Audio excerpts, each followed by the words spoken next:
Bona nit. Soc Carles Porta i sempre m'agrada llegir esqueles abans d'anar a dormir. Aquesta nit parlarem d'un misteri que ha esgarrifat els catalanoparlants. Em refereixo al crim de l'oficialitat del català a Europa. Avui intentarem posar llum a la foscor. Comencem. Crims.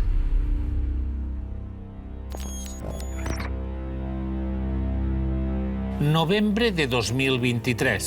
El català està a punt d'anar a Brussel·les per començar una nova vida com a llengua oficial del Parlament Europeu. Turull deixa la llengua en mans del PSOE, que ha promès portar-la fins al Parlament. Ell és l'Álvarez, el ministre d'Exteriors espanyol. Fes-li cas, Va, vés amb ell. Ai, se'ns ha fet gran. Aviat serà una llengua oficial europea. Adéu. Però el català mai va arribar a Brussel·les. Recordo que vaig dir-li quan arribis al Parlament Europeu, fes-me una perduda per saber que ja ets oficial. Però el telèfon mai no va sonar. Inicis de desembre. Islero és el toro que va matar Manolete. Quedin-se amb aquesta dada, no perquè tingui cap relació amb el cas, sinó perquè surt sovint al Trivial. Però què ha passat realment amb el català a Europa?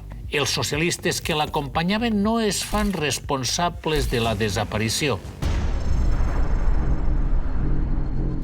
No sé qué pasó, que en cuanto se votó la investidura de Pedro Sánchez, perdí el catalán de vista y ya no lo vi más. Me sabe fatal. Malgrat tot, Carles Puigdemont diu que continua confiant en el PSOE. Perdó. S'obren noves vies d'investigació.